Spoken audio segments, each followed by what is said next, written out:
So Saturday, March 4th, and today I have 3 fighters who's gonna fight on the biggest Danish show called MMA Gala.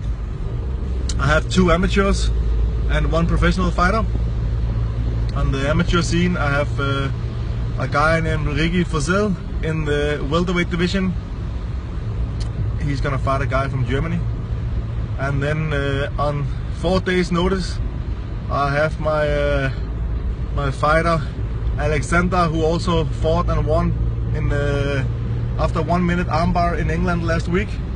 So he took the fight on 4 days notice, and he's gonna fight a guy here from Denmark in the light heavyweight division. And in the main card and the main event of the evening, I also have my pro fighter Nick Barnø, Nick the True Dane Barnø. He's gonna fight his first professional fight in 1 year, so it's gonna be awesome. So you will see more in this video later, backstage and in the cage and so on. See you guys later.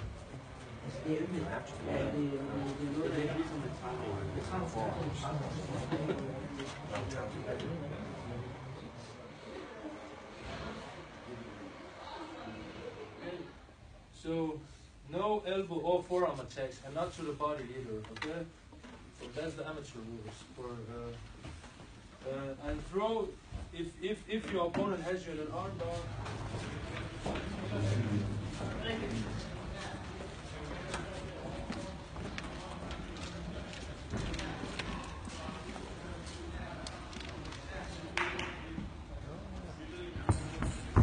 Oh yeah.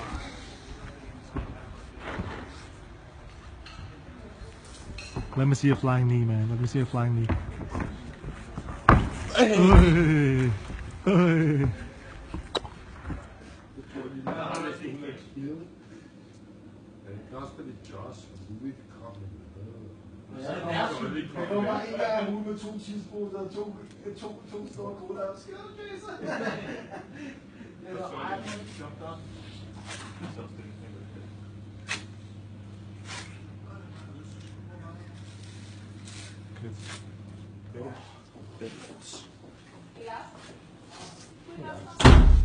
Amatørkamp over 3 gange 3 minutter.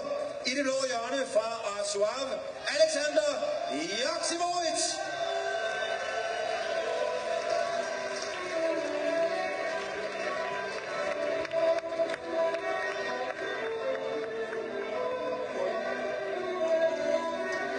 Alexander Joksimovic er en af de klubber i Danmark, Suave, der har haft mest vind i sejlene, og i hvert fald nogle af meget prominente kæmper. Her ser vi coach Klub Tylersen er MMA head coach hos Suave.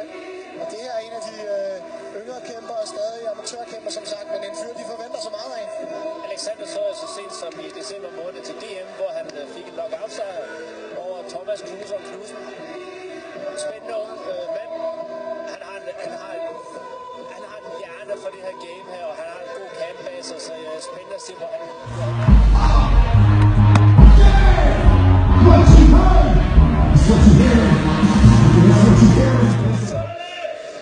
Vi er i gang med 3. omgang. Den her kamp skal have fundet en vinder. Se om det kan blive noget. Vi er mest. Vi får i hvert fald tyder det på en afslutning. Joksimovic, der er ladet regne med, og det her stopper Damir Hadzovic, inden der var gået 15 sekunder i 3. omgang. Så skulle det altså ikke have lov til at gå en stor hånd.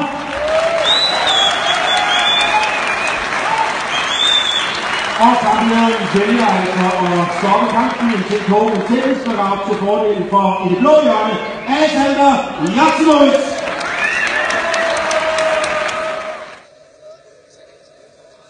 We do this in English, Alexander Joksimovic. You fought last week as well, or like 2 fights in 2 weeks. How does that feel? Well, last fight wasn't that long. I finished like first 2 minutes in submission, so I was ready for this one. Is that why you went all the way to the 3rd round this time? I don't know, yeah, maybe. We have the beautiful finish, only 15 seconds in the 3rd round. Can you talk us through what happened on uppercut? I think you caught it. Yeah, I caught an uppercut, the left hook. I saw he went down, so I went for the finish. He's a tough fighter. I caught him with some good punches, but his legs. So Okay, that's 2 victories in a very short time. What's coming up for in the future for you? I know. I'll see what my coach and my team tells me. And I hope I can get some more fights. Okay, on a knockout, Alexander Yusumovich, come on. 3 gange 3 minutter. Mine damer og herrer, i det blå hjørne fra Artois, Ricky Fossel.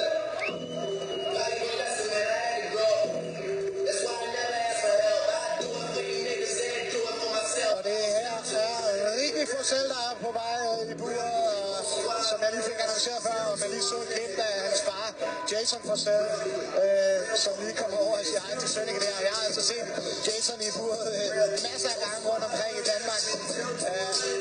Også virkelig en mand, der har et kæmpe hjerte i hvert fald, og jeg er godt spændt på at se Sønnen. Jeg siger, Jason han er mere nervøs for den her kamp, end han nogensinde har været for nogle af sine egne kampe. At se sin søn gå i buret, det er en helt speciel oplevelse for en far. Og han sagde, han var overladt til coach Kopti, og så sidder og kalder den kamp, og han er nok bare for at blive lidt for emotionel under kampen. Han er ringside, han er med sin søn, Ricky Fossel, som stiller ind til sin første MMA-kamp. Og han har selvfølgelig også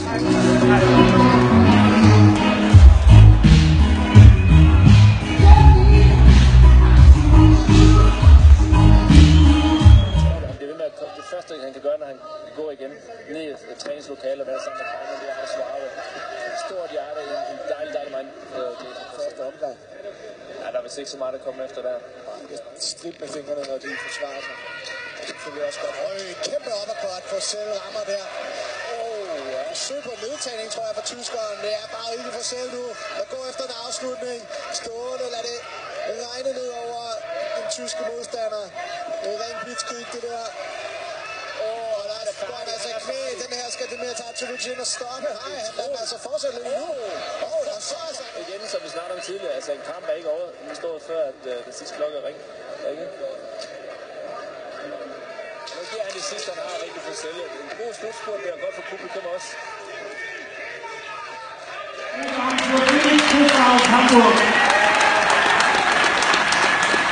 Vinder med dommerstemmerne 3-0 i det blå hjørne.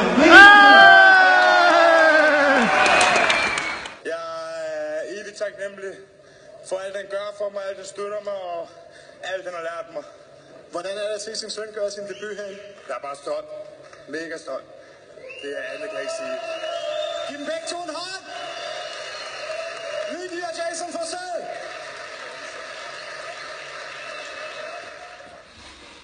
Halv minut mere.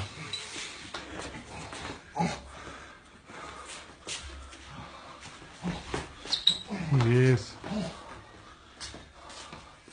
10 sekunder mere.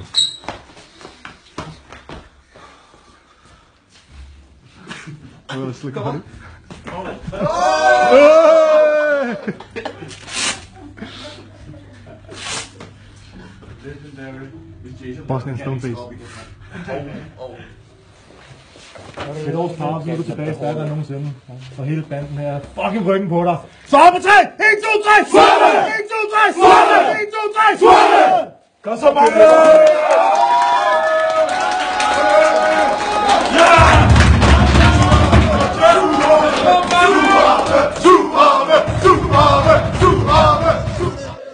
Er det nemlig Nick Barnø?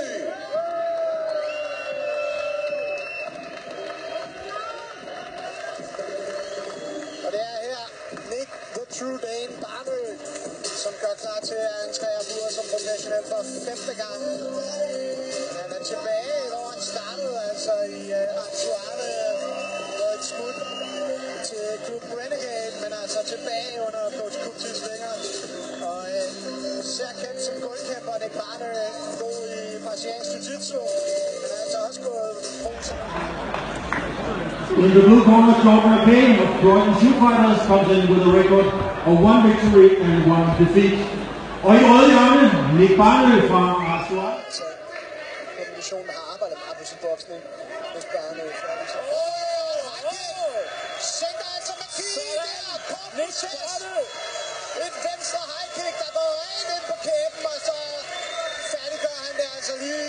Det var en overmatchet englænder, der var taget turen her til, og Barney kommer tilbage på sejrskurs. Stor jubel hos kammeraterne fra Atsu Abe. Så nåede jeg ikke engang at fortælle historien om, at jeg har spillet om det lidt forskellige det her. Den ene er bundseriøs, den anden måske knap så seriøs. Men jeg er stadig, vi har set mange år. Jordan McKee, den første tilfælde.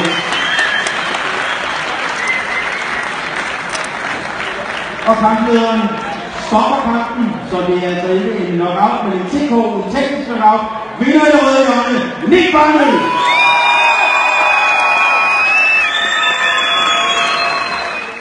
Så vi glæder os til at se dig på igen. Tak, og tak alle sammen. Tak fordi I gad at være her. Det var en fornøjelse. Nick Barney, mine damer og herrer.